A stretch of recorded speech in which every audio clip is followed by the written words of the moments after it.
নমস্কার বন্ধুরা, welcome to unicorn. তো finally Kolkata Knight Riders complete করে ফেললো তাদের আইপিএল অকশন। মানে আমি যখন ভিডিও বানানো শুরু করছি তখনও আইপিএল অকশন চলছে, বাট কলকাতা নাইট রাইডার্সের হাতে পড়ে আছে আর মাত্র 5 লাখ টাকা। মানে বোঝাই যাচ্ছে যে আর কিছু করা সম্ভব না।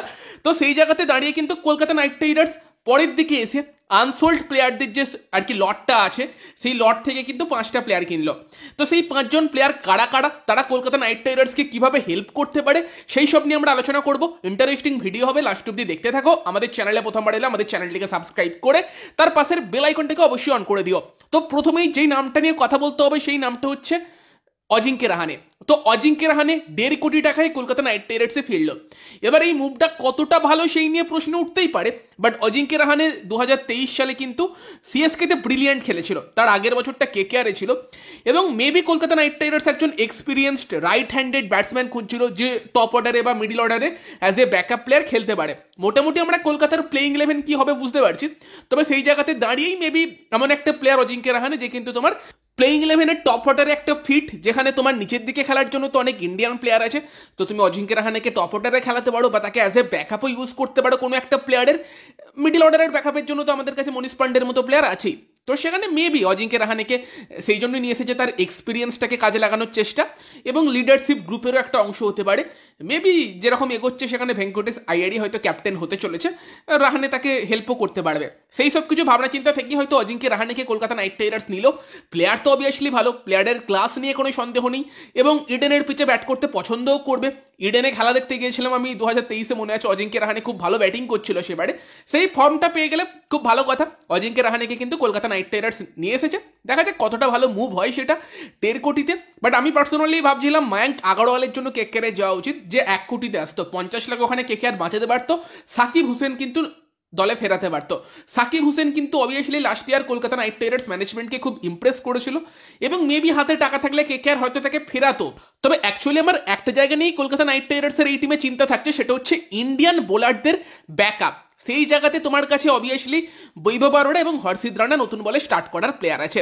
ব্যাকআপ কিন্তু একজনই কেকেআর নিয়েছে ইন্ডিয়ান ফাস্ট বোলারের, আর সেই নামটা কিন্তু পরিচিত নাম আমাদের, এবং এটা আমরা ভিডিওতে জানিয়েছিলাম যে উমরান মালিক, তার সঙ্গে ভরত অরুণ কিন্তু কাজ করতে ইন্টারেস্টেড, এবং আমরা কিন্তু উমরান মালিকের জন্য কেকেআরকে বিট করতে দেখব, এবং সেই জিনিসটাই কিন্তু কলকাতা নাইট রাইডার্স করে।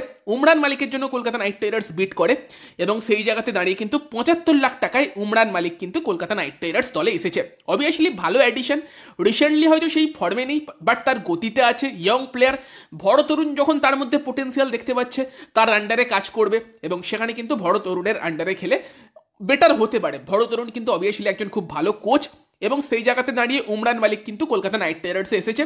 ইভেন যদি স্পেন্সার জনসন টাইপ প্লেয়ার কেকেআরের স্টার্টিং 11-এ আসে আর ওরা ভালো কিছু করতে না পারে, সেখানে কিন্তু উমরান মালিকও কেকেআরের স্টার্টিং 11-এ আসতে পারে।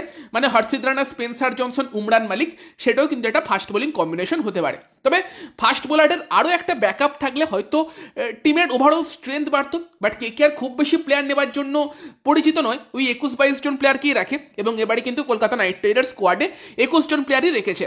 তবে অবভিয়াসলি উমরান মালিক একটা ভালো চয়েস, কারণ তুমি এমন একটা প্লেয়ারকে পেয়ে গিয়েছো যে কিন্তু তোমার ফার্স্ট 11-এ আসার ক্ষমতা রাখে। এমন নয় যে তুমি শুধুমাত্র ব্যাকআপ রাখতে হবে বলেই ব্যাকআপ রাখছো। এবার দরকার পড়লে ভেঙ্কটেশ আইয়ার, রমনদীপ সিং, তার সঙ্গে রাসেল তো আছে, ফাস্ট বোলিং অলরাউন্ডার, তাদের বোলিংটাকে কিন্তু কেকেআর ইউজ করতে চাইবে যদি ইন্ডিয়ান ফাস্ট বোলিংয়ের দরকার পড়ে। তো দেখা যাক সেখানে উমরান মালিক কেকেআর হয়ে কি করতে পারে। সেই জায়গাতে দাঁড়িয়ে কিন্তু উমরান মালিক সে কিন্তু কলকাতা নাইট রাইডার্সে এসেছে। তো ভারতীয়দের মধ্যে এই দুটো সব থেকে বড় বাই ছিল।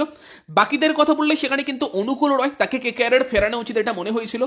40 লাখে কেকেআর পেয়েছে, এবং অনুকূল রয় একটা ভ্যালু এডিশন সবসময় তোমার টিমে হবে, কারণ সেও তোমার একজন অলরাউন্ডার, সব দিক থেকে অলরাউন্ডার। তোমাকে স্পিন বোলিংয়ের যদি কোথাও একটা এক্সট্রা স্পিনারের দরকার হয়, তুমি ফিঙ্গার স্পিনার হিসেবে অনুকূল রয়কে টিমে নিয়ে আসতে পারো।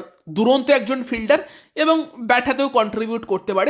তো সেখানে ভ্যালুয়েবল প্লেয়ার যে স্কোয়াডে থাকলে অপশন তোমাকে অনেক খুলে দেয়, এবং কলকাতা নাইট রাইডার্স কিন্তু 2022, 23, 24 3 বছর তাকে স্কোয়াডে রেখেছিল, এবং আবারও কিন্তু কলকাতা নাইট রাইডার্স স্কোয়াডে অনুকূল রয় ফিরল 40 লাখ টাকায়।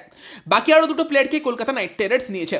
তার মধ্যে প্রথমে যদি আমরা কথা বলি লুভনীত সিসোদিয়া, তো তার কথায় তো একটা ইন্ডিয়ান উইকেট কিপার ব্যাটসম্যানের অপশন সবসময় টিমে রাখা উচিত, এবং সেই জায়গাতেই লুভনীত সিসোদিয়া কিন্তু কলকাতা নাইট রাইডার্সের ইন্ডিয়ান উইকেট কিপার ব্যাটসম্যানের অপশনটা হতে চলেছে। যদি প্র্যাকটিসে দুরন্ত কিছু করে তাহলে হয়তো তাকে আমরা দেখতে পেতে পারি, নয়তো কিন্তু মেবি ব্যাকআপ হিসেবেই থাকতে চলেছে। কারণ কলকাতা নাইট রাইডার্স মোটামুটি সর্টেড লাগছে, কারণ কলকাতা নাইট রাইডার্সের কাছে কিন্তু মানে তারা কোন কোন চারটে বিদেশি প্লেয়ার কোন কোন পজিশনে ইউজ করবে সেটা আমরা ক্লিয়ারলি বুঝতে পারছি।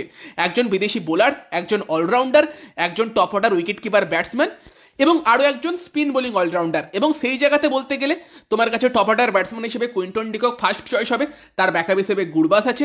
দেন তোমার অলরাউন্ডার হিসেবে রাসেল আছে, তার ব্যাকআপ হিসেবে কিন্তু রবমান পাওয়েল আছে।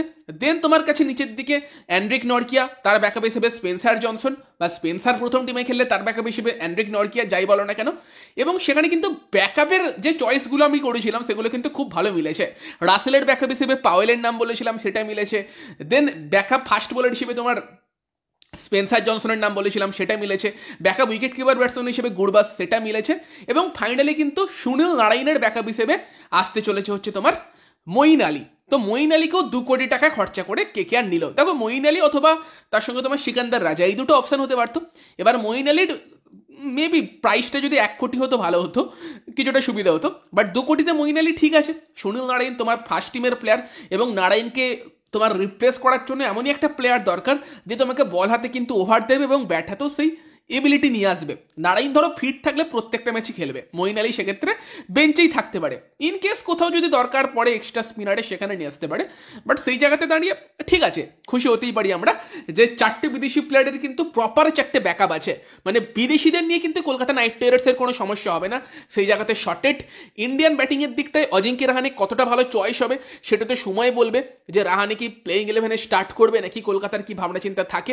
মোটামুটি তো প্লেইং 11 নিয়ে আমরা যখন আরো একটু ডিটেল আলোচনা করবো তখন হয়তো ব্যাপারটা আমাদের সামনে ক্লিয়ার হয়ে যাবে। লুবনিত সিসোদিয়া সেটা মানে ঠিকঠাক choice as a wicket keeper batsman. KKR হয়তো বাকিদের থেকে তাকে বেটার মনে করেছে, সেই কারণেই কেকেআর তাকে নিয়েছে। বাট সেই যে কেকেআরের মানে স্পেশাল স্কাউট, কেকেআর এমন একটা প্লেয়ারকে স্কাউট করে রেখেছে যে কিন্তু তোমার অকশানে আসবে, এসে কিন্তু একদম যাকে অকশানে মানে কম টাকায় নেবে কেকেআর, এবং ইন ফিউচার গিয়ে সে কেকেআরের স্টার হয়ে উঠবে, যেখানে আমরা বলতে পারবো যে কেকেআর স্টার প্লেয়ার কেনে না তৈরি করে। সেই জিনিসটা একটু মিসিং লাগলো এবারের অকশানে।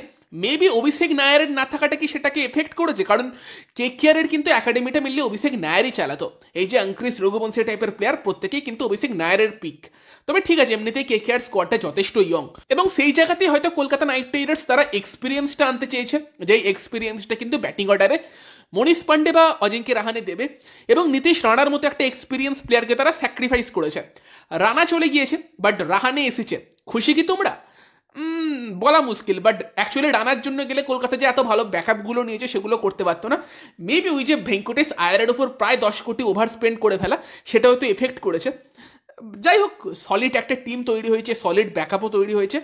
আমার শুধু একটা জিনিসই মনে হচ্ছে যে আরেকটা ইন্ডিয়ান বোলারের ব্যাকআপ থাকলে বেটার হতো। বাট 2022-এর যে আইপিএল মেগা অকশন ছিল, সেই অভিষেক তোমর, নিখিল নায়েক, ঠিকঠাক উইকেট কিপার ব্যাটসম্যান না থাকা, তার থেকে কিন্তু অনেক ভালো অকশন এবারে কেকেআরের গেছে।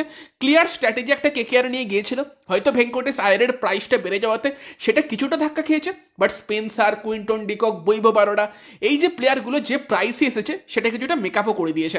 তো ওভারঅল কলকাতা নাইট রাইডার্সের এই 5টা যে বাই যেগুলো কলকাতা নাইট রাইডার্স পরের দিকে করলো, সেগুলো নিয়ে তোমাদের কি মতামত কমেন্টে জানিও। অজিঙ্ক্য রাহানে, লুবনিত সিসোদিয়া, মঈন আলী, তার সঙ্গে তোমার উমরান মালিক এবং অনুকূল রায়, তোমাদের মতামত জানিও। ভিডিওটা ভালো লাগলে ভিডিওটাকে লাইক করে দিও, শেয়ার করে দিও। এই টাইপের আরো ভিডিও দেখতে আমাদের চ্যানেলটিকে সাবস্ক্রাইব করে রাখো, আর তার পাশের বেল আইকনটাকে অন করে দিও। তো চলো গাইস, সেই ভিডিওতে এই পর্যন্তই। Bye bye.